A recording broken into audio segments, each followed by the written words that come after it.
أشهد أن لا إله إلا الله.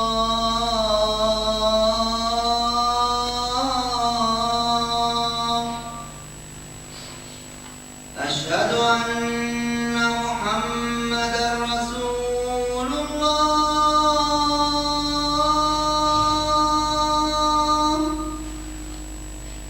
أشهد أن محمدا رسول الله.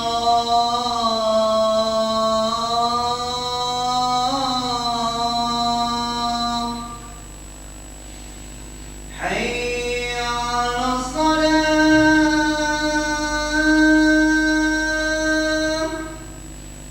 حي على الصلاة.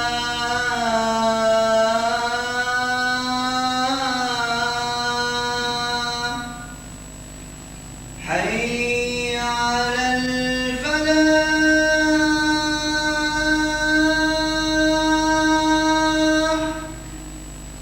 حي على الفلاح.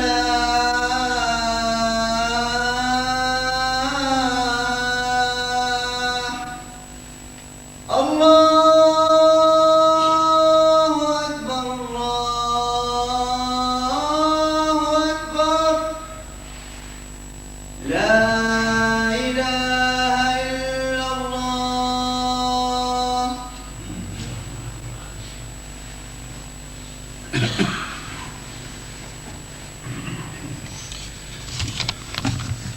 أشهد أن لا إله إلا الله وحده لا شريك له وأشهد أن محمدا عبده ورسوله. أما بعد فأعوذ بالله من الشيطان الرجيم. بسم الله الرحمن الرحيم. الحمد لله رب العالمين الرحمن الرحيم مالك يوم الدين. إياك نعبد وإياك نستعين. اهدنا الصراط المستقيم صراط الذين أنعمت عليهم غير المغضوب عليهم ولا الضالين.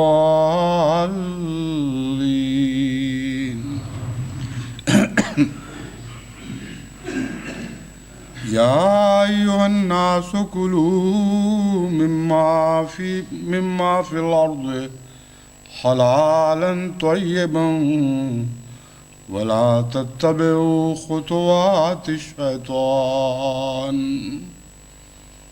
إنه لكم عدو مبين. إنما يأمركم بالسوء والفحشاء وأن تقولوا على الله ما لا تعلمون. وإذا قيل لهم اتبعوا ما أنزل الله قالوا بل نتبع ما ألفينا عليه آباءنا أولو كان آباؤهم لا يعقلون شيئا ولا يهتدون. سورہ البقرہ آیات 169 اور تا 171.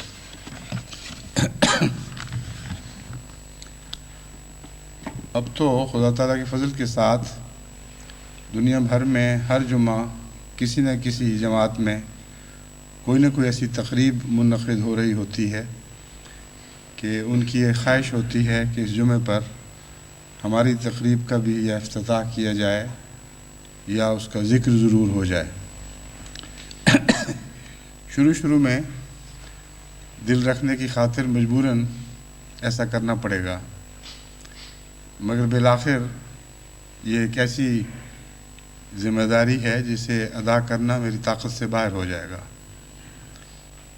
واقعہ یہ ہے کہ خدا تعالیٰ کے فضل سے جماعتیں روز بروز ترقی کر رہی ہیں۔ چند سال پہلے تک جو دنیا بھر میں جماعتوں کی تعداد تھی، اب اس سے تقریباً 2.5 گنی ہو چکی ہے، اور جماعتوں کے بڑھنے کے ساتھ اس قسم کی تقریبات میں بھی اضافہ ہوتا چلا جا رہا ہے۔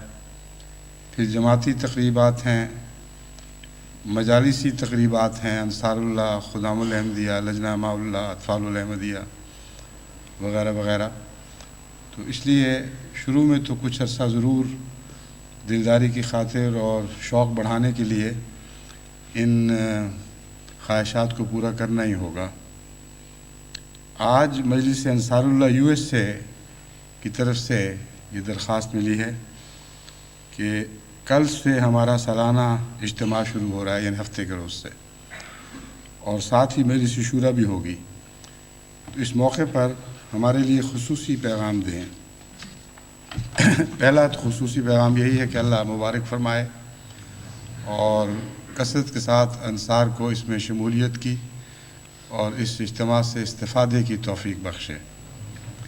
اجتماع میں شمولیت سے ایک رونق سی پیدا ہو جاتی ہے، دلوں میں ولولے سے اٹھتے ہیں، اور انسان دن بدن، یعنی 2-3 دن کے عرصے میں ہی، یعنی دن بدن کی بجائے وقتاً فوقتاً، بلکہ ساتھ بساتھ ایمان میں ترقی کرتا ہوا محسوس کرتا ہے۔ اور اجتماع کے دوران جو دلوں کی کیفیت ہے، اگر وہ سارا سال رہے تو اللہ تعالیٰ کے فضل کے ساتھ جماعت بہت تیزی کے ساتھ ترقی کرے۔ تو میری نصیحت یہی ہے کہ ان کیفیات کی حفاظت کیا کریں۔ یہ مقدس امانتیں ہیں جو آپ کو جماعتی اجتماعات کے موقع پر عطا ہوتی ہیں، وہ جلسہ سالانہ ہو یا دیگر ذیلی تنظیموں کی تقریبات ہوں۔ سب احمدیوں کا یہ تجربہ ہے کہ ایک غیر معمولی طور پر تموج پیدا ہو جاتا ہے دلوں میں، اور انسان پہلے سے بہت زیادہ اپنے آپ کو جماعت کے قریب پاتا ہے اور نیکیوں کے قریب پاتا ہے۔ تو ان کی حفاظت کے لیے اس تموج کی حفاظت ضروری ہے۔ بعض نیکیاں ایسی ہیں جو انسان کو سنبھال لیتی ہیں، اس کی حفاظت کرتی ہیں۔ بعض نیکیاں ایسی ہیں جن کی حفاظت کرنی پڑتی ہے، تب وہ حفاظت کرتی ہیں۔ ایسی نیکیوں میں سے قرآن کریم نے نماز کی مثال دی ہے، جیسا کہ میں نے گزشتہ خطبے میں بیان کیا تھا، حافظوا علی الصلوات، تم نماز کے ساتھ ایسا سلوک کرو کہ تم نماز کی حفاظت کرو اور نماز تمہاری حفاظت کر رہی ہو۔ بس بہت سی ایسی نیکیاں ہیں جو حفاظت چاہتی ہیں اور مسلسل حفاظت چاہتی ہیں، اور اس کے نتیجے میں آپ کو ان کی طرف سے بھی مسلسل حفاظت ملے گی۔ اور اس کا آخری تعلق دل کے جذبے سے ہے اور ولولے سے ہے۔ اگر ولولہ جھاگ کی طرح اٹھے اور جھاگ کی طرح بیٹھ جائے، 2-3 دن کے اندر سمٹ کر وہیں جولانی دکھائے اور وہیں ختم ہو جائے، تو ایسے ولولے سے مستقل فائدہ نہیں اٹھایا جا سکتا۔ بس میں یہ سمجھتا ہوں کہ ہر ایسے اجتماع کے وقت ہر فرد کو جو حصہ لے رہا ہو، اس کو کچھ نہ کچھ فیصلے کرنے چاہیے اور ان فیصلوں کی حفاظت کرنی چاہیے۔ ہر اجتماع کے موقع پر ہر شخص اگر یہ سوچے کہ میں نے جو لذت پائی تھی اسے ہمیشہ زندہ رکھنے کے لیے کیا طریق ہے، تو ایک ہی طریق ہے، اور وہ یہ ہے کہ انسان نمازوں میں باقاعدہ ہو جائے۔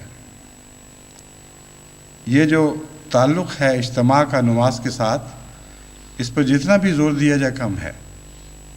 واقعہ یہ ہے کہ اگر اجتماع اللہ کی خاطر نہیں اور جو سرور آپ حاصل کر رہے ہیں وہ خدا کی خاطر نہیں، تو اس اجتماع کا ولولہ ایک جھوٹا ولولہ ہے، اس کو زندہ رکھنے کی ضرورت بھی کوئی نہیں۔ ایسے اجتماع کا ولولہ تو ہر میلے پہ پیدا ہوتا ہے، بلکہ بعض میلوں پہ جانے والے جانتے ہیں کہ ان کو دینی اجتماعات کے مقابلے پر میلوں میں شامل ہونے کا بہت زیادہ مزہ آ رہا ہوتا ہے۔ تو سب سے پہلی نصیحت میری یہ ہے کہ اپنے اس ولولے کا تجزیہ کریں، تجزیہ کر کے دیکھیں کہ آپ کو خدا کے قرب کی وجہ سے لذت آئی تھی، نیکیوں کے قریب ہونے کے نتیجے میں لذت ملی تھی، یا محض اس لیے کہ ایک ہنگامہ تھا، ایک رونق تھی، اچھی نظمیں پڑھی گئیں، اچھی تقریریں ہوئیں، اور ایک ذہنی لطف اٹھا کر آپ اپنے گھروں کو واپس لوٹے۔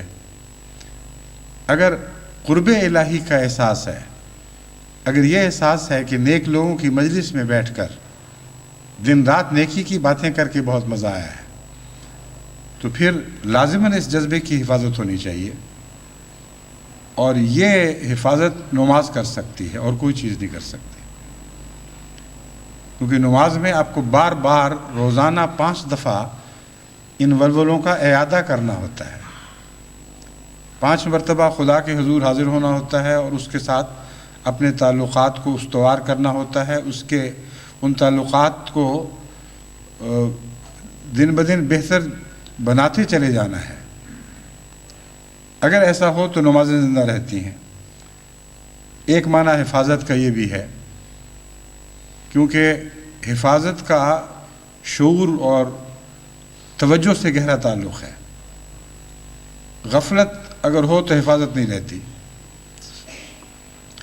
میرا زندگی بھر کا یہ تجربہ ہے کہ نمازوں سے میں اگر ہمیشہ کچھ نہ کچھ نئی بات ان میں پیدا کرنے کی کوشش نہ کی جائے تو نمازوں سے انسان پورا فائدہ نہیں اٹھا سکتا، کیونکہ 5 وقت کی نماز جہاں ایک نعمت ہے، وہاں ایک پہلو سے اس میں ایک خطرہ بھی مضمر ہے۔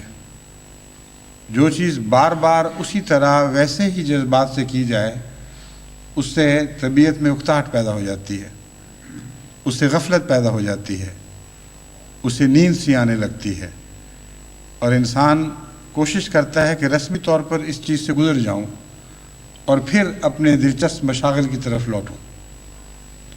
یہ جو انسانی کیفیت ہے، یہ اس بات کی مظہر ہے اور قطعی شہادت دے رہی ہے کہ آپ نے نماز کی حفاظت نہیں کی، کیونکہ آپ نماز سے غافل ہو رہے ہیں، اور جب آپ نماز سے غافل ہو رہے ہوں تو حفاظت ہو ہی نہیں سکتی۔ حفاظت کا مضمون ہمہ بیداری کا مضمون ہے۔ حفاظت کا مضمون بتاتا ہے کہ اپنی نماز میں ہمیشہ ایسا تنوع پیدا کرتے چلے جائیں کہ اس میں ایک تازگی پیدا ہو، ایک نئی لذت پیدا ہو، ایک نیا تعارف نماز سے حاصل ہو، اور وہ جاگا ہوا شعور نماز کی حفاظت کرتا ہے، اور اس کے نتیجے میں پھر نماز آپ کی حفاظت کرتی ہے۔ اجتماع کے موقع پر خواہ وہ کیسا ہی اجتماع ہو، جماعت کا کہہ لیں یا ذیلی تنظیموں کا، ایک موقع ضرور مل جاتا ہے انسان کو ان باتوں پر غور کرنے کا، اور ان کے نتیجے میں، ان تجارب کے نتیجے میں کچھ مستقل فیصلے کرنے کا۔ میرا یہ مشورہ ہے کہ یونائٹڈ اسٹیٹس میں جو اجتماع ہو رہا ہے، وہاں خصوصیت کے ساتھ اس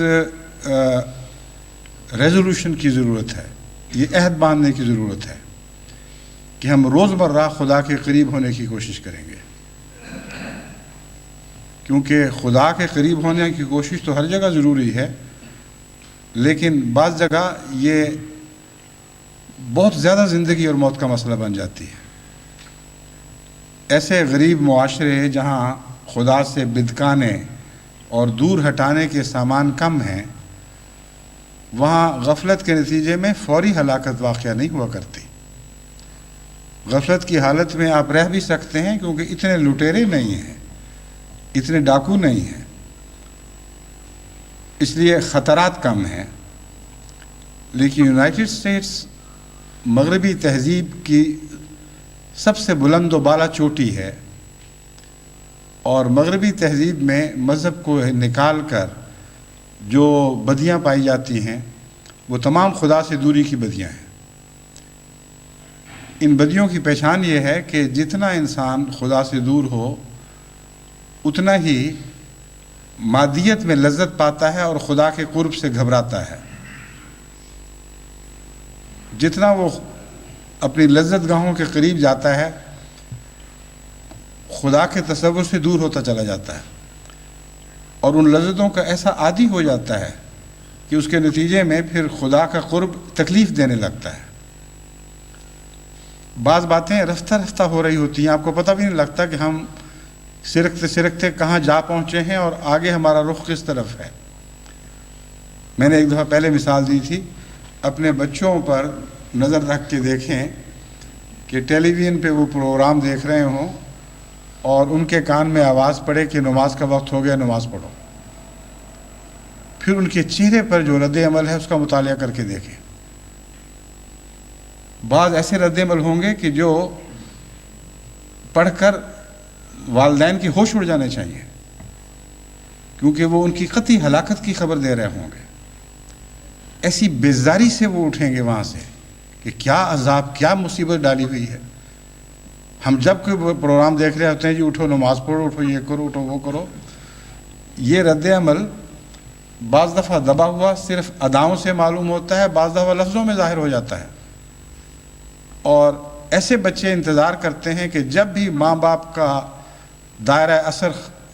ماں باپ کے دائرہ اثر سے باہر جائیں پھر اپنی مرضی کے راستے تلاش کریں، اپنی مرضی کی دلچسپیوں میں حصہ لیں. اور یہ جو ہلاکت ہے یہ سب سے زیادہ مغرب میں آنکھوں میں آنکھیں ڈالے دیکھ رہی ہے ہماری نسلوں کو.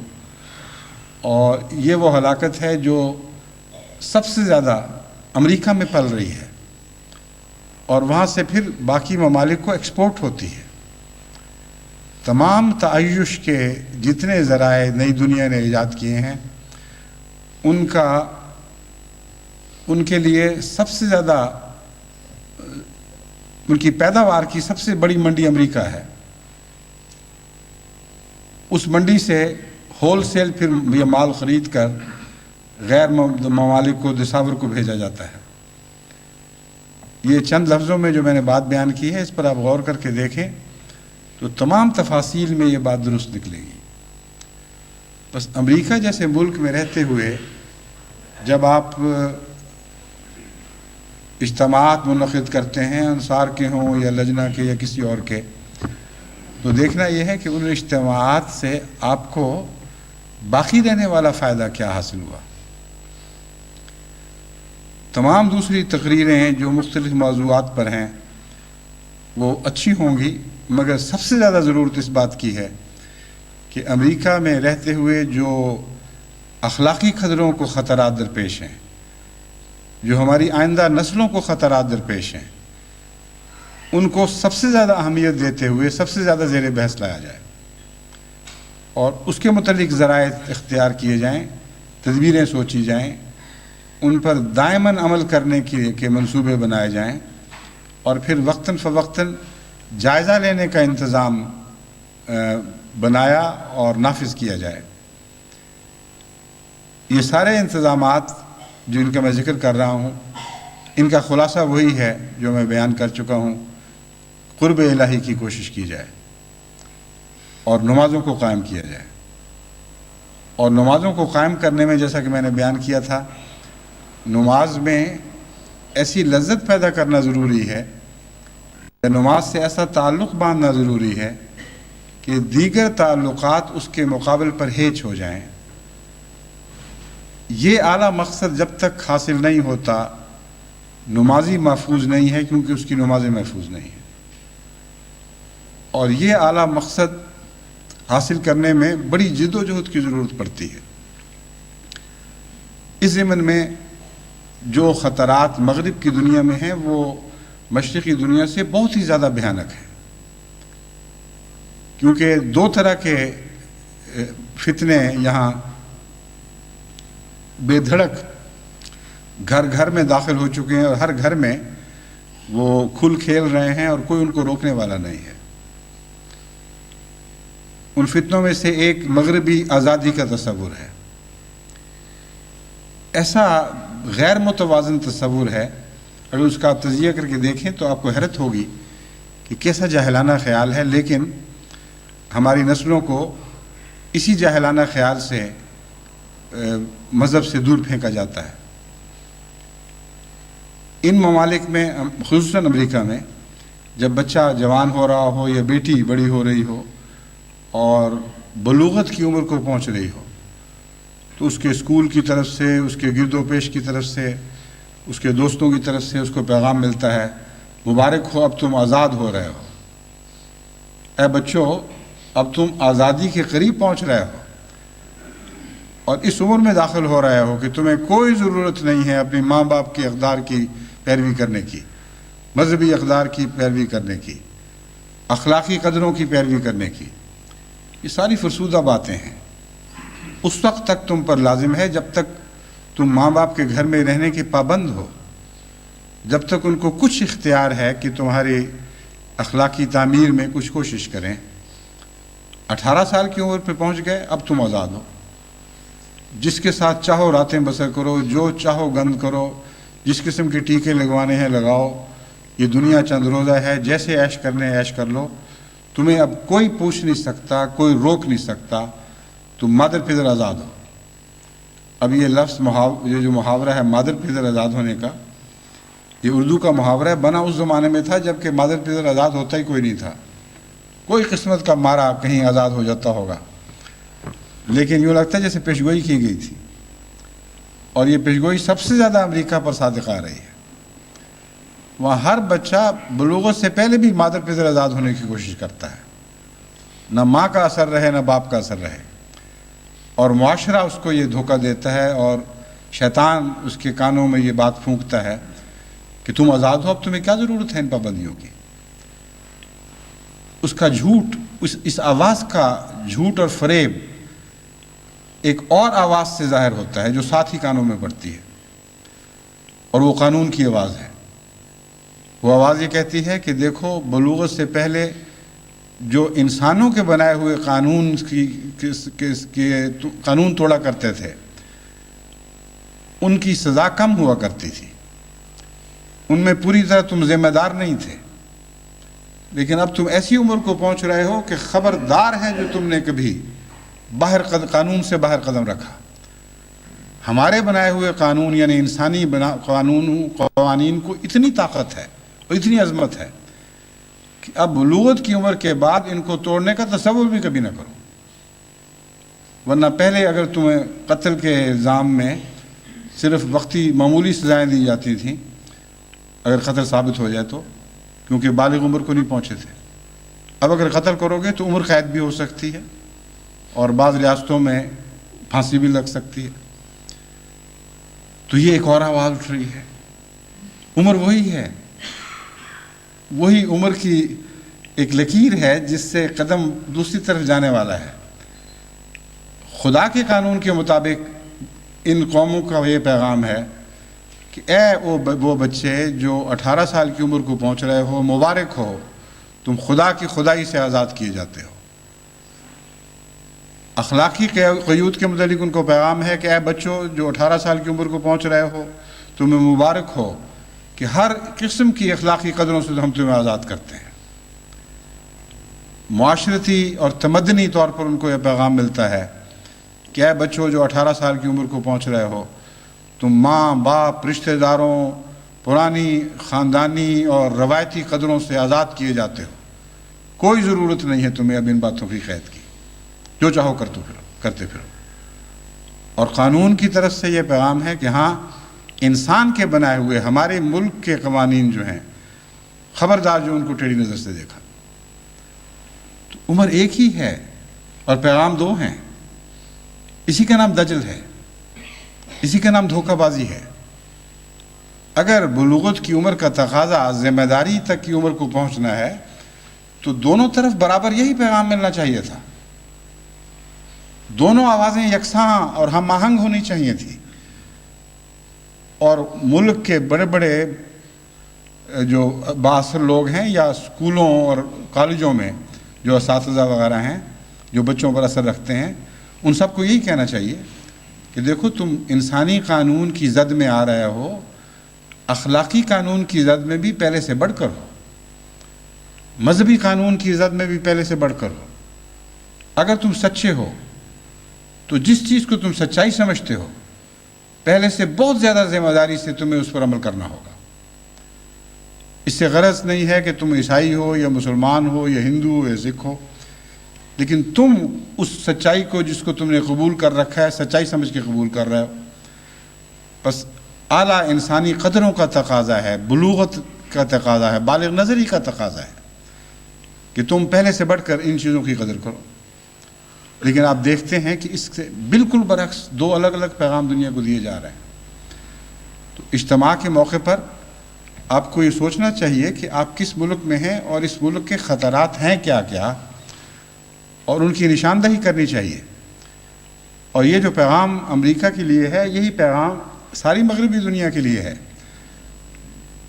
بسا اوقات میں مشرقی ممالک کی خرابیوں کا ذکر کر کے ان کی اصلاح کی طرف توجہ دلاتا ہوں۔ اب مغربی دنیا میں ہونے والے اجتماع کے حوالے سے میں سمجھتا ہوں آج کے خطبے کو زیادہ تر اسی دائرے میں محدود رکھنا چاہیے کہ مغربی دنیا میں جو احمدیت کو یعنی حقیقی اسلام کو مختلف قسم کے چیلنج مل رہے ہیں، مختلف قسم کے خطرات درپیش ہیں، ان کے متعلق کس طرح ہمیں جوابی کارروائی کرنی چاہیے۔ اور طریقہ کار جیسا کہ میں نے بیان کیا یہی ہے کہ خلاصہ تو وہی ہے جو پہلے بیان کر چکا ہوں کہ خدا کی طرف واپس جانا ہوگا۔ اللہ کے بغیر کوئی حفاظت نہیں، اور اللہ تک پہنچنے کے لیے نماز سے بہتر اور کوئی وسیلہ نہیں ہے۔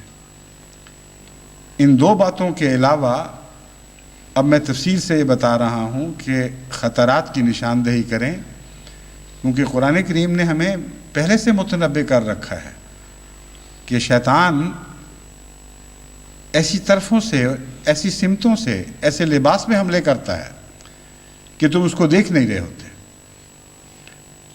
بس دو ہی وجود ہیں جن کے متعلق قرآن کریم نے اس قسم کے لفظ استعمال کیے ہیں کہ وہ تمہیں دیکھ رہا ہے اور تم اسے نہیں دیکھ رہے۔ ایک خدا ہے جس کے متعلق بار بار ہمیں بتایا گیا کہ دیکھو تم نہ بھی دیکھ رہے ہو تو وہ تمہیں دیکھ رہا ہے، تم اس سے غافل نہ رہنا۔ اور دوسری طرف دوسری انتہا پر یہ بتا دیا گیا کہ شیطان بھی تمہیں دیکھ رہا ہے اور تم اس کو نہیں دیکھ رہے، یعنی اکثر آنکھیں بند کر لیتے ہو۔ اس کا یہ مطلب نہیں ہے کہ اس لیے تم جو مرضی کرتے پھرو، اس کا مطلب یہ ہے کہ شعور پیدا کرو کہ تم خدا کو کے دیکھنے کا اپنے اندر احساس پیدا کر لو،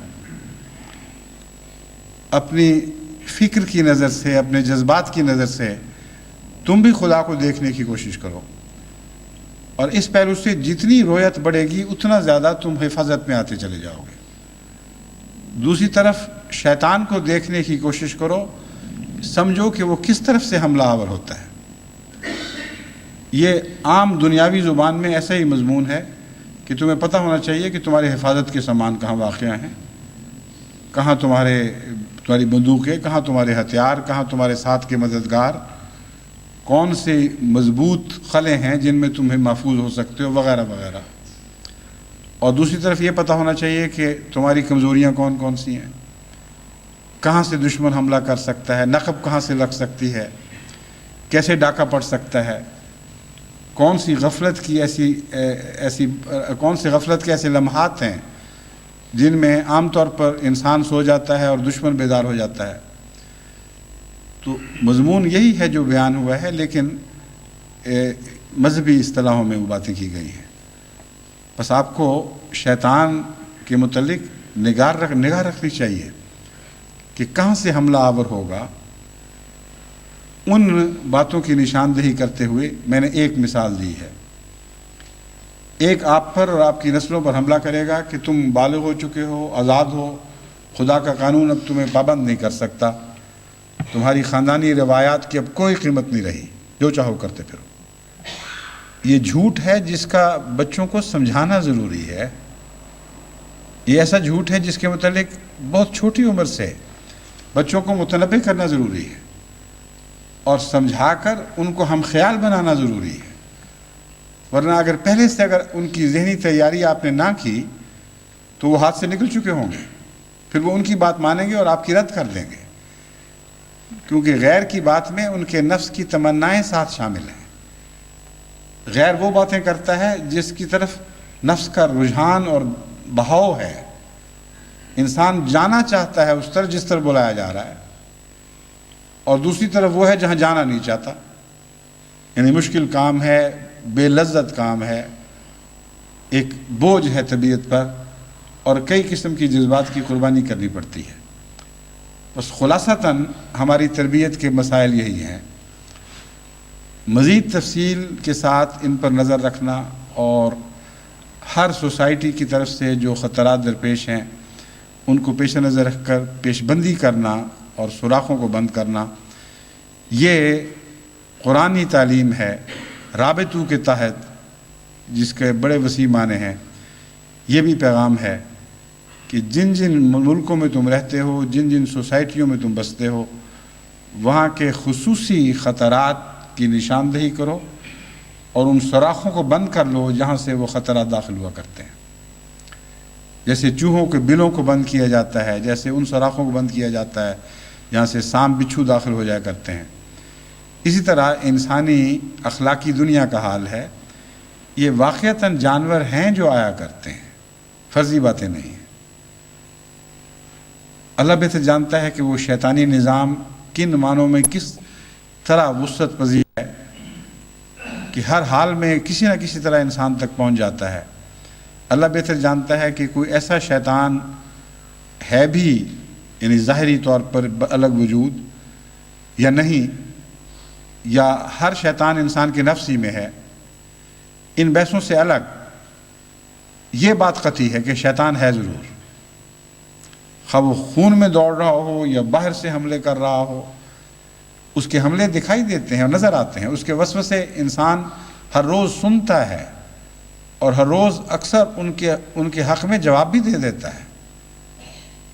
ہر قسم کے وسوسے جو نیکی سے بدی کی طرف کھینچتے ہیں، وہ آنکھ کھلنے سے شروع ہو کر رات آنکھ لگنے تک جاری رہتے ہیں، اور پھر آنکھ لگنے کے بعد بھی وہ سلسلہ چلتا رہتا ہے۔ وہ اس طرح کہ جو لوگ بد وساوس کا شکار رہتے ہیں، بری تمنائیں لے کر پالتے ہوئے دن بسر کرتے ہیں، آنکھ لگنے کے بعد بھی، نیند کے بعد بھی ان کی خوابیں اسی مضمون کی چلتی ہیں۔ وہ جو کچھ کمی رہ گئی تھی دن کے وقت، وہ خوابوں کی دنیا میں پوری ہو جاتی ہے۔ خواب و خوابیں یاد رہیں نہ رہیں، لیکن یہ ایک طے شدہ مسلمہ حقیقت ہے کہ جیسی سوچیں لے کر انسان سوتا ہے ویسی ہی اس کو خوابیں بھی آتی رہتی ہیں، اور پہلے جو شعوری پیغام ملا کرتے تھے اب وہ تحت شعور میں پیغام ملنے شروع ہوتے ہیں، اور بعض دفعہ وہ زیادہ خطرناک ہوتے ہیں کیونکہ تحت شعور کے پیغام اور زیادہ پوشیدہ ہو جاتے ہیں۔ جیسا کہ قرآن کریم نے فرمایا ہے، شیطان وہاں سے حملے کرتا ہے یہاں سے تم دیکھ نہیں رہے۔ پس دن کی جو خیالات، دن کے خیالات ہیں، کسی حد تک انسان واقف ہوتا ہے کہ ہاں مجھے بدی کا پیغام ملا ہے، بدی کی طرف میرا رجحان ہوا ہے، لیکن ان باتوں کو سوچتے سوچتے جب آپ سو جاتے ہیں تو سوتے ہوئے جو تحت شعور میں ہلچل مچتی ہے اور تمنائیں آپ کو خاص سمتوں میں روانہ کرنے کی کوشش کرتی ہیں، آپ کو احساس ہی نہیں ہوتا کہ کیا ہو رہا ہے۔ آپ بظاہر بڑے مزے سے نیند سے آنکھیں ملتے ہوئے بیدار ہوتے ہیں اور ایک نیا دن شروع کرتے ہیں، لیکن یہ حقیقت ہے کہ وہ نیا دن بعض دفعہ رات کے بھوتوں رات کے بھوت اس نئے دن میں بھی آپ کا تعاقب کر رہے ہوتے ہیں، ساتھ چل رہے ہوتے ہیں، اور وہ دکھائی نہیں دیتے۔ اس کا مطلب یہ ہے کہ آپ کے نفس میں بعض بدیاں کرنے کے فیصلے ہو چکے ہوتے ہیں، لاشعوری طور پر ہو چکے ہوتے ہیں، آپ کو پتہ بھی نہیں کہ میرے نفس نے رات کیا فیصلے کیے ہیں، لیکن آئندہ جب آپ کو آزمایا جاتا ہے تو وہ رات کے فیصلے وہ دن کے فیصلے بن جاتے ہیں، پھر آپ شعوری طور پر وہی حکم مانتے ہیں جو آپ کا لاشعور آپ کو دے رہا ہے۔ بس یہ بہت ہی گہرا مسئلہ ہے جو قرآن کریم نے ہمارے سامنے رکھا ہے کہ شیطان وہاں سے حملے کرتا ہے جہاں سے دکھائی نہیں دیتا۔ مومن کا کام ہے کہ ان جگہوں کی نشاندہی کرے، ان کو پہچانے اور ان کے مقابل پر مستعد رہے اور تمام دفاعی منصوبے بنائے اور حکمت کے ساتھ ان تمام سوراخوں کو بند کرے جہاں سے سام، بچھو اور دیگر موذی جانور داخل ہوا کرتے ہیں۔ بہت سی ایسی چیزیں ہیں جو مغرب میں عام ہوتی جا رہی ہیں، لیکن امریکہ میں وہ بنتی ہیں اور وہیں سے اکثر باقی دنیا کو برآمد کی جاتی ہیں۔ ان میں ایک ہے pregnancy and birth out of wedlock, جس کو انگریزی میں نے بیان کیا ہے۔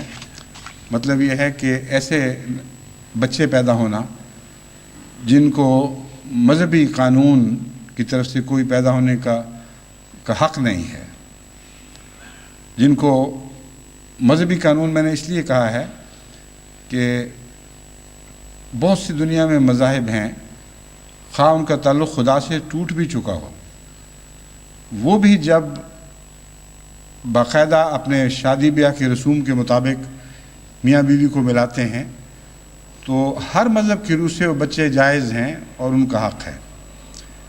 بس خواہ وہ خدا سے بے تعلق بھی ہو چکے ہوں، یہ اللہ کی رحمت عامہ ہے کہ اس نے یہ حق ساری دنیا کے مذاہب کو یا رواجات کو یا قوانین کو دے رکھا ہے۔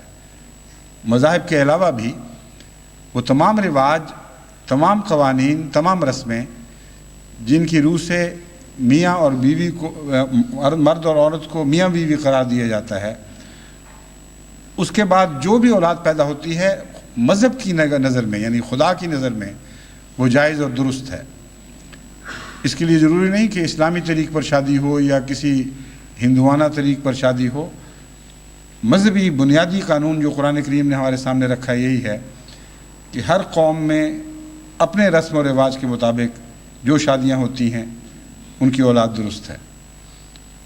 اولاد درست سے مراد یہ ہے اولاد کا پیدا ہونا ایک تسلیم شدہ قانونی حق ہے۔ امریکہ ایک وہ ملک ہے جہاں بدنصیبی سے سب سے زیادہ اس حق کی خلاف ورزی ہو رہی ہے۔ ایک موقع پر میں نے اعداد و شمار پڑھے تو میں حیران رہ گیا، بلکہ یوں کہنا چاہیے کہ واقعتاً طبیعت لرز اٹھی کہ ایک اعداد و شمار کی روح سے امریکہ میں ہر سال پیدا ہونے والے بچوں میں 33% ناجائز بچے ہیں۔ یعنی کسی قانون کی روح سے بھی ان کو پیدا ہونے کا حق نہیں ملتا، چاہے ریڈ انڈین کا قانون ہو یا عیسائیت کا ہو، کوئی بھی ہو، دنیا کا قانون ہو، ان کو دنیا میں آنے کا گویا کسی مذہب نے، کسی رواج نے، کسی قانون نے کوئی حق نہیں دیا۔ اور یہ بد رسم امریکہ میں اب ایک وبا کی صورت میں چل پڑی ہے اور اس کو کوئی جرم ہی نہیں سمجھا جاتا۔ سوال یہ ہے کہ اگر جرم نہ سمجھا جائے تو کیا یہ بچے جائز ہوں گے؟ جہاں تک رسم و رواج کا تعلق ہے، خدا نے آزادی دی ہے ان کی روح سے، خواہ وہ کیسے ہی رسم و رواج ہوں، جب بھی شادی ہوگی وہ جائز اولاد ہوگی۔ لیکن اگر کسی رسم و رواج کی پیروی بھی نہیں کی جا رہی، کھلی آزادی ہے، یعنی لڑکا اور لڑکی آپس میں ایک تعلق ایسا قائم کرتے ہیں جس کو معاشرے نے تسلیم نہیں کیا، اس کے نتیجے میں جو اولاد ہے اس کو ہم ناجائز اولاد کہتے ہیں۔ اگر ہر سال تیسرا حصہ کسی ملک کے بچے ناجائز اولاد بن رہے ہوں تو 3 سال، 4، 5 سال، 10 سال کے اندر اندازہ یہ لگایا جا سکتا ہے کہ ساری قوم کا خون ایک دفعہ گندا ہو چکا ہے، اور یہ کئی بار ہو چکا ہے اللہ بہتر جانتا ہے۔ ایک پہلو تو یہ ہے جس کی طرف میں متوجہ کرنا چاہتا ہوں، عفت اور عصمت کی طرف آپ کو امریکہ میں خصوصیت کے ساتھ واپس آنا ہوگا اور اس کے لیے بہت وسیع جد و جہد کرنی ہوگی، ایسی جد و جہد جو جماعتی حدود کے اندر محدود نہ رہے بلکہ اچھل کر باہر سوسائٹی میں نکلے۔ انصار اللہ کے لیے ایک بہت اچھا موقع ہے کیونکہ خدام اس قسم کی جد و جہد اگر شروع کریں تو ان کے اپنے لیے خطرات لاحق ہیں۔ کئی ایسے مواقع ہوتے ہیں جہاں عورتوں کو بھی سمجھانا پڑتا ہے، ماں باپ کے پاس جانا پڑتا ہے، ایک مہم چلانی ہے جس میں تعلقات اس نوعیت کے ہیں کہ بڑی عمر کے لوگ زیادہ بہتر رنگ میں اس مہم کو چلا سکتے ہیں۔ اس لیے انصار اللہ کو میرا دوسرا پیغام یہ ہے کہ اس بات کی نشاندہی جو میں نے کی ہے، اس سوراخ سے ساری اعلیٰ قدروں کو خطرہ ہے، کیونکہ یہ دراصل اس بات کا پیغام ہے کہ آپ کی اگلی نسل کو کسی چیز کی کوئی پرواہ نہیں رہی، اور ان کی زندگی خالصتاً لذت طلبی کے لیے وقف ہو گئی ہے، اور اتنا زیادہ آگے بڑھ چکے ہیں کہ ان کو کسی کا بات کا خوف نہیں رہا، کوئی ذمہ داری نہیں رہی، کوئی جواب دہی نہیں ہے، جو چاہیں کریں اور معاشرہ اس کو قبول کر لے گا۔ ایسی صورت میں آئندہ کی ساری نسلوں کے تباہ ہونے کا خطرہ ہے، کیونکہ اس کا مطلب یہ بنتا ہے کہ سنگل پیرنٹس یعنی ایک والد یا والدہ بچوں کی دیکھ بھال کرے، اور ناجائز بچوں کی اولاد کی صورت میں محض والدہ کے سپرد ہو جاتا ہے، اور اس نے ہی اس کی دیکھ بھال کرنی ہے، اور جیسی حالت میں وہ پیدا ہوا ہے وہ ماں اس کو اخلاقی تعلیم دے بھی نہیں سکتی، وہ اس کو عصمت کی طرف بلا ہی نہیں سکتی، اور ایسے بچے شروع ہی سے ہاتھ سے نکلے ہوئے ہیں۔ یہاں ضمناً میں آپ کو یہ بات بھی بتا دوں کہ جہاں تک میں نے قرآن کریم کا یا سنت کا مطالعہ کیا ہے، حق کے لحاظ سے خدا کی نظر میں اور اسلام کی نظر میں ہر بچہ برابر ہے، اور معاشرہ اس کو اس کے بنیادی انسانی حق سے اس لیے محروم نہیں کر سکتا کہ وہ ناجائز اولاد ہے۔ ناجائز کا تعلق ماں باپ سے ہے، ناجائز کا تعلق اس معاشرے اور سوسائٹی سے ہے جس نے وہ ناجائز کام اپنے سامنے ہونے دیا ہے، لیکن جو اولاد پیدا ہوتی ہے وہ بے قصور ہے، کیونکہ قرآن کریم سے پتہ چلتا ہے کہ ہر بچہ فطرت پر پیدا ہوتا ہے، اور فطرت سے مراد اللہ کی فطرت ہے۔ کہیں قرآن میں آپ کو یہ فرق دکھائی نہیں دے گا کہ فلاں قسم کا بچہ فطرت پہ پیدا ہوتا ہے اور فلاں قسم کا بچہ فطرت پر نہیں پیدا ہوتا۔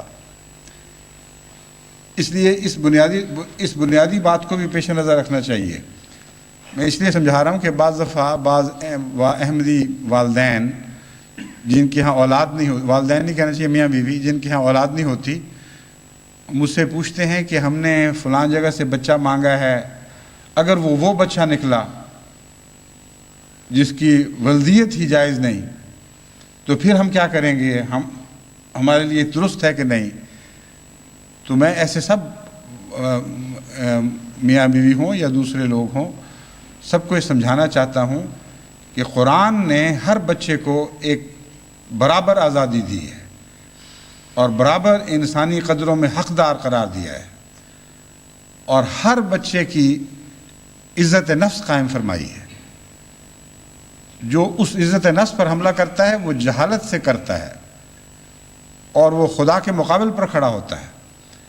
اس لیے ہر بچہ معصوم ہے، اس بات کو پلے باندھ لیں، ہرگز ایسی سوچیں نہ سوچیں یا ایسا رویہ اختیار نہ کریں جس سے خدا تعالیٰ کی طرف سے دنیا میں ظاہر ہونے والے بچے، خواہ وہ اس کے قانون کے مطابق ہوں یا غیر قانون کے خلاف ہوں، مختلف طرح کے سلوک کے محتاج سمجھے جائیں۔ انسانی قدروں میں سب برابر کے شریک ہیں۔ پھر لا تزر وازرۃ وزر اخری کا قانون ہے کہ ایک بوجھ اٹھانے والے کا بوجھ دوسری جان پر نہیں ڈالا جائے گا۔ لا یکلف اللہ نفسا الا وسعہا، خدا کسی جان کو اس کی طاقت سے بڑھ کر تکلیف نہیں دیتا، تو وہ بچہ جو معصوم پیدا ہوا ہے اس بیچارے پر ماں باپ کا بوجھ کیوں ڈالا جائے؟ جس نے گناہ کیا ہے وہی کمائے گا، اور جو بے توفیق ہے، جس کو یہ بھی اختیار نہیں کہ میں دنیا میں آؤں یا نہ آؤں اس معاملے میں اس کا کوئی دخل ہی نہیں ہے. اس کو کیسے خدا پکڑ سکتا ہے؟ لا یکلف اللہ نفسا الا وسعہا کا اعلان کے بعد اس کی پکڑ اور اس کا مواخذہ ہو ہی نہیں سکتا. لیکن معاشرے پر یہ ذمہ داری ہے کہ آئندہ ان کو واقعتاً باخدا بنانے کی کوشش کریں. اگر ان کے ساتھ اچھا سلوک ہو، ان سے رحمت کا سلوک ہو، ان کی تربیت کی طرف توجہ ہو تو یہ لوگ باخدا بن سکتے ہیں.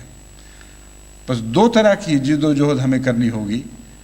اول اس برائی کی بیخ کرنے کے لیے خصوصاً مغربی ممالک میں مجالس انصار اللہ کو منصوبے بنانے چاہیے اور حتی المقدور کوشش کرنی چاہیے کہ احمدی نسلوں میں عفت کا احساس پیدا ہو اور اس برائی کی جڑیں اکھیڑی جائیں. کیونکہ اگر اس برائی کی جڑیں نہ اکھیڑی گئیں تو یہ برائی اب اپنے انتقام پر آمادہ ہوئی بیٹھی ہے.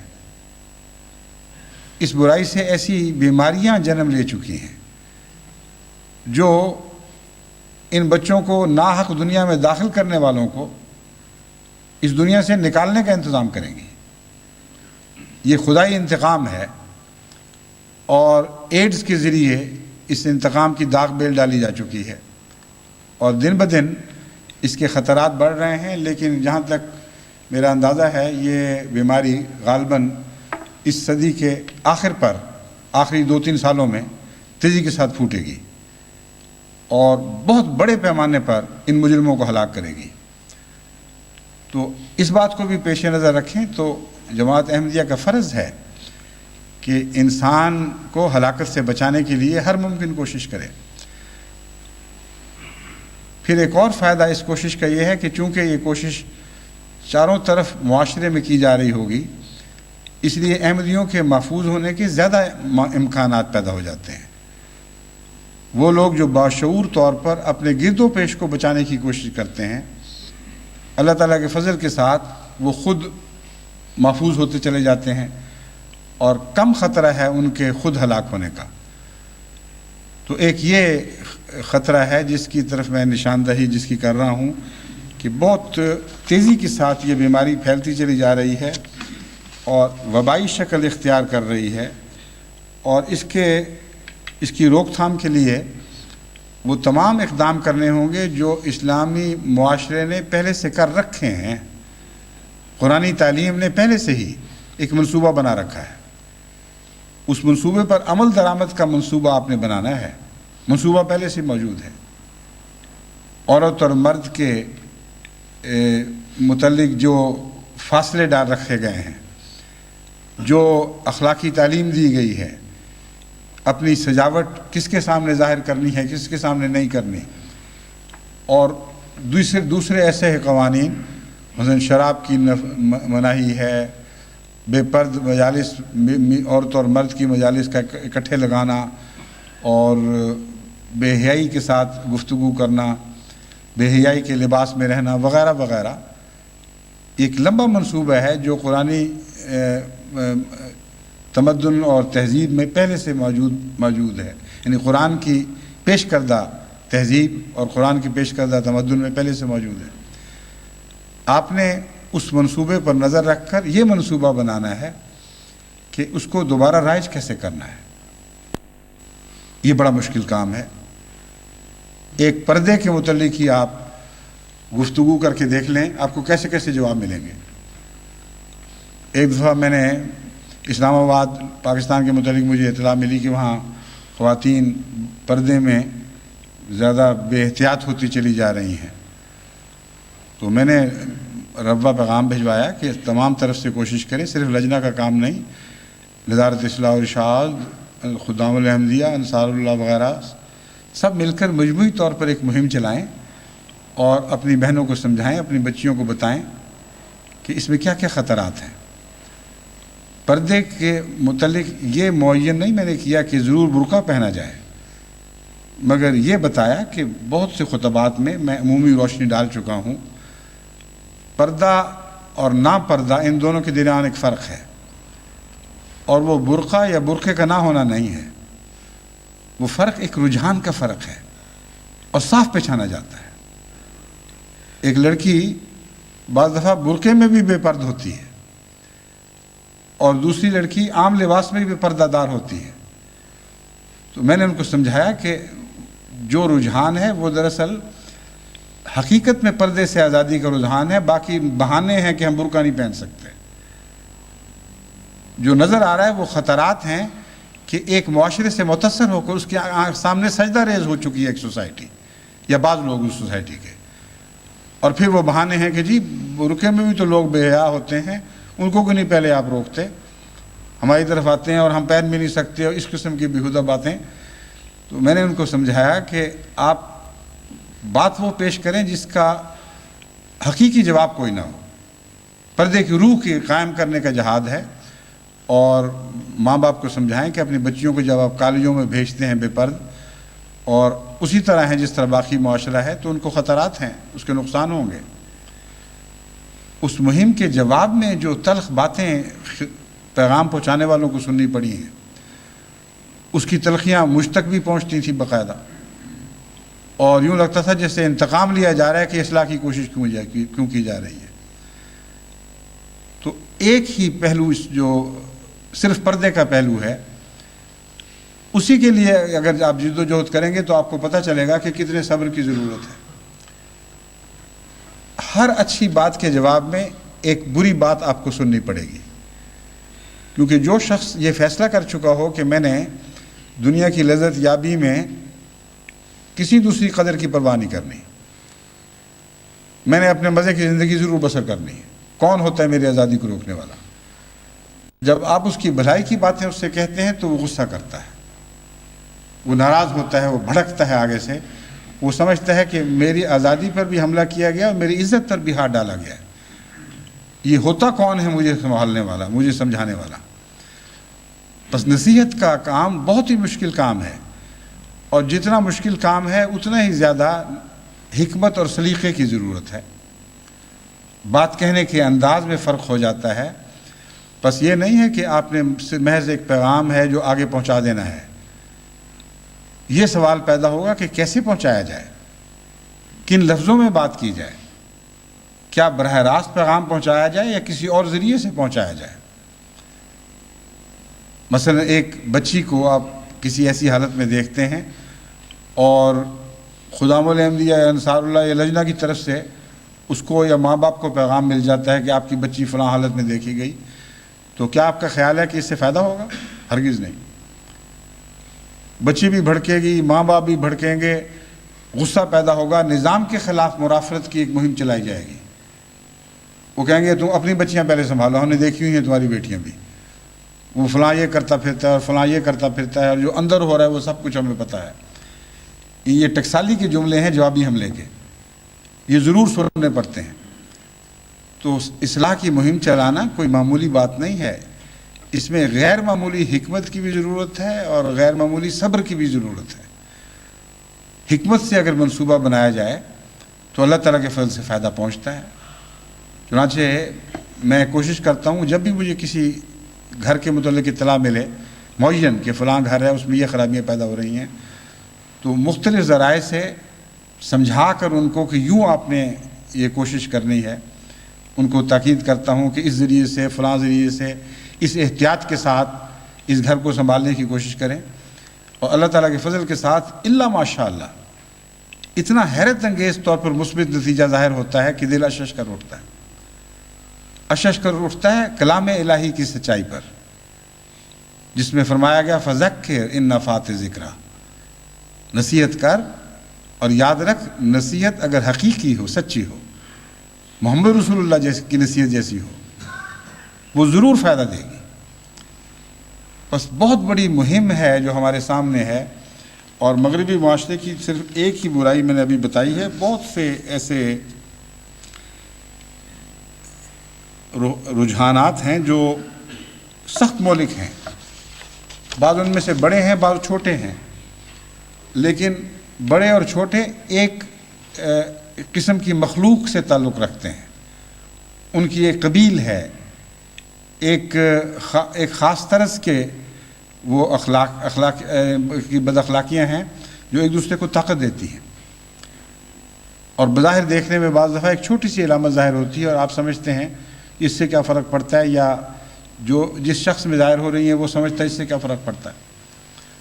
میں نے دیکھا ہے جب نوجوان بچیاں یہ فیصلہ کر لیں کہ ہم نے بدکنا ہے اور قوانین یا اخلاقی قدروں سے باہر نکلنا ہے، تو ان کی بالوں کے انداز میں، ان کے کپڑوں کے انداز میں چھوٹی چھوٹی تبدیلیاں ہوتی ہیں، اور ہر نظر اس کو پہچان سکتی ہے۔ اگر آپ یہ کہیں ان کے ماں باپ کو کہ اس کے بال ایسے تھے، تو ماں باپ بھڑک کر کہیں گے تم کون ہوتے ہو اس کے بالوں کو متعلق، اس کا حق ہے جس طرح مرضی رکھے۔ آپ کہیں اس کے کپڑے ایسے تھے، کہتے ہیں تم کون ہوتے ہو اپنی بیٹیوں کے کپڑے سنبھالو، خبردار جو ہماری بیٹیوں کے کپڑوں پہ بات کی۔ یہ طریقہ نہیں ہے سمجھانے کا۔ علامتیں سچی ہیں، انہوں نے جو پیغام دیا وہ ضرور سچا ہے، لیکن ماں باپ کو سمجھاتے وقت محبت اور ہمدردی اور گہرے درد کے ساتھ علیحدگی میں ان کو کہنا ہوگا کہ آپ اپنے بچیوں کی حفاظت کریں، ہمیں تکلیف ہوتی ہے، آپ کا فکر ہے، آپ کو صدمہ پہنچے گا۔ اور صرف ایک نہیں، اور کئی انداز ہیں۔ پھر ساتھ اس کے لیے دعائیں کرنے کی بڑی ضرورت ہے۔ بعض نوجوان خدام مجھے یہاں اجتماعات پر بھی ایسے ملتے ہیں جو نئے نئے جماعتی کاموں میں شامل ہو رہے ہوتے ہیں، کسی کے کان میں گندا لٹکا ہوا، کسی کا آگے سے بٹن کھلا ہے، اور خاص طور پر بال دکھائے جا رہے ہیں۔ اور امریکہ میں تو یہ بھی رواج ہے کہ اگر چھاتی پہ بال نہ ہوں تو وگ لگ گئے ہیں، نئی قسم کے وگ بن گئے ہیں، اور وہ سمجھتے ہیں کہ یہ ایک خاص علامت ہے مردانگی کی۔ مردانگی کی علامت کیا ہے اور کس کے لیے ہے؟ معصوم بچیوں کے لیے ہے۔ ایک پیغام ہے کہ ہم حاضر ہیں، ایک پیغام ہے کہ ہم تمہیں اکسانے کے لیے بھی حاضر ہیں۔ اب دیکھنے میں ایک بندہ ہے چھوٹا سا، دیکھنے میں ایک بٹن کھلا ہے، اس سے کیا فرق پڑتا ہے؟ لیکن یہ سارے وہ شیطان کے بھیس ہے جہاں شیطان عام آدمی کو دکھائی نہیں دیتا، مگر اگر پہچاننے والی نظر ہو تو اس کو صاف دکھائی دیتا ہے۔ اب ایسے شخص کو آپ کہہ دیں گے جی تم نے بندہ پہنا ہوا، وہ کہیں گے پاگل ہو، تمہیں تمہاری مرضی جو مرضی کرتے پھرو، میں پہنوں گا، بٹن کھلا تو تمہیں کیا تکلیف ہے، تم بھی کھول لو، ایسے جواب دیں گے۔ لیکن میں نے دیکھا ہے جن احمدی بچوں کو میں نے پیار سے درد کے ساتھ سمجھایا ہے، وہ ضرور سمجھتے ہیں۔ احمدیوں میں ایک خوبی ہے، وہ خوبی ہے انہوں نے مسیح موت کو قبول کیا، وقت کے امام کو مانا ہے، اس لیے نیکی کی قبولیت کا جذبہ پیدا ہو چکا ہے۔ اس جذبے سے جیسا فائدہ آپ اٹھا سکتے ہیں، دنیا میں اور کوئی قوم ایسا، کوئی اصلاح کرنے والا ایسا فائدہ نہیں اٹھا سکتا، کیونکہ یہ جماعت اگر متقیوں کی نہیں تو متقیوں کا مزاج رکھنے والی جماعت ضرور ہے۔ ایسی جماعت ہے جس کے فطرت کے اندر تقوی کا مادہ گوندا گیا ہے۔ حضرت مسیح موعود علیہ السلام کی اس عبارت پر میں اس خطبے کو ختم کرتا ہوں۔ فرماتے ہیں نصیحت کرنا اور بات پہنچانا ہمارا کام ہے۔ یوں تو ہم دیکھتے ہیں کہ اس جماعت نے اخلاص اور محبت میں بڑی نمایاں ترقی کی ہے۔ بعض اوقات جماعت کا اخلاص، محبت اور جوش ایمان دیکھ کر خود ہمیں تعجب اور حیرت ہوتی ہے، اور یہاں تک کہ دشمن بھی تعجب میں ہیں۔ ہزارہا انسان ہیں جنہوں نے محبت اور اخلاص میں تو بڑی ترقی کی ہے، مگر بعض اوقات پرانی عادات یا بشریت کی کمزوری کی وجہ سے دنیا کے امور میں ایسا وافر حصہ لیتے ہیں کہ پھر دین کی طرف سے غفلت ہو جاتی ہے۔ یہ ہے تذکرہ، اس کو کہتے ہیں الہی سمجھانے کا رنگ۔ پیار اور محبت کے ساتھ ان کے دلوں کو پسمائیں، ان کو مائل کریں، ان کی خوبیوں پر نظر رکھیں، ان کا اعتراف کریں، اور پھر ان خوبیوں سے فائدہ اٹھاتے ہوئے نیکی کی طرف ان کو بلائیں، ان خوبیوں کا حوالہ دیتے ہوئے ان کو بدیوں سے باز رکھنے کی کوشش کریں۔ اسی مضمون کو آگے بڑھاتے ہوئے حضرت مسیح موعود علیہ السلام فرماتے ہیں ہمارا مطلب یہ ہے کہ بالکل ایسے پاک اور بے لوث ہو جاویں کہ دین کے سامنے امور دنیاوی کی حقیقت نہ سمجھیں۔ یہ ہے وہ آخری فیصلے کی طاقت جو ہماری تقدیر کا فیصلہ کرے گی۔ اگر ہم انفرادی طور پر اور قومی طور پر یہ مزاج پیدا کر لیں کہ جب بھی دنیا کا مقابلہ دین سے ہوگا دنیا ہارے گی اور دین ضرور جیتے گا، تو پھر اس قوم کو دنیا کی کوئی طاقت مار نہیں سکتی۔ یہ وہ زندگی کا راز ہے جس کے ساتھ آپ چمٹ جائیں تو ہمیشہ کی زندگی پانے والے بن جائیں گے۔ فرماتے ہیں اور قسم قسم کی غفلتیں جو خدا سے دوری اور مہجوری کا باعث ہوتی ہیں دور ہو جائیں، جب تک یہ بات پیدا نہ ہو اس وقت تک حالت خطرناک ہے اور قابل اطمینان نہیں، کیونکہ جب تک ان باتوں کا ذرہ بھی موجود ہے تو اندیشہ ہے کہ ایک دبدبا لگی رہتی ہے کہ کسی وقت یہ باتیں زور پکڑ جائیں اور باعث حبط اعمال ہو جائیں۔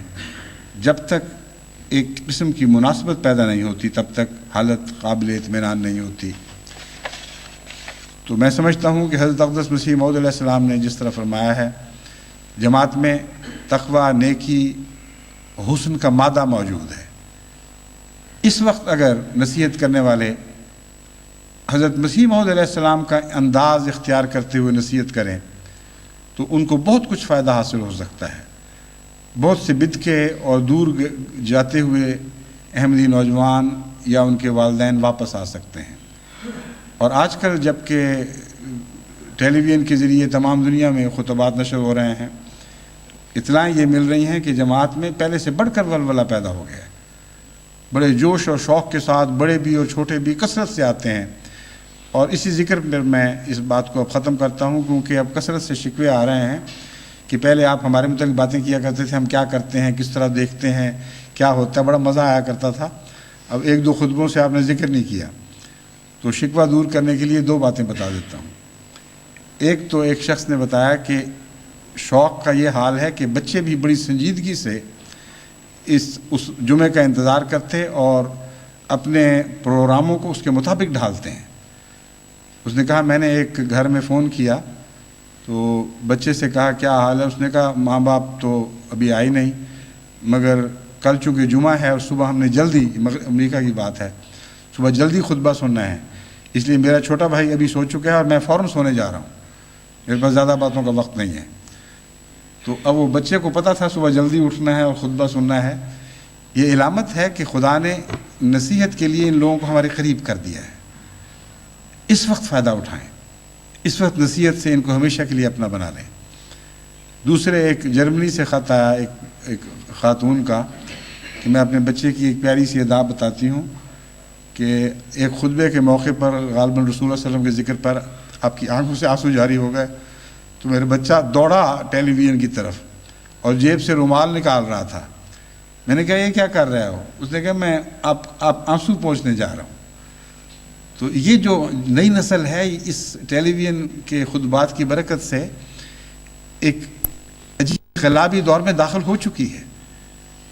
یہاں سے نصیحتیں شروع کریں، ان کو اپنائیں، ان کو اسلامی قدروں کے قریب کریں، اور جو بڑے نسبتاً نرم ہو رہے ہیں اور پہلے سخت دل تھے اس موقع سے فائدہ اٹھاتے ہوئے ان کو نصیحت کریں۔ تو میں یقین رکھتا ہوں کہ انشاءاللہ تعالی امریکہ میں جماعت احمدیہ کم سے کم پہلے اپنے تمدن و معاشرے کو اسلامی بنانے میں کامیاب ہو جائے گی، اور اگر ایسا ہوگا تو باقی امریکہ کے لیے بھی امید ہو سکتی ہے، ورنہ کوئی امید کا پہلو باقی نظر نہیں آتا۔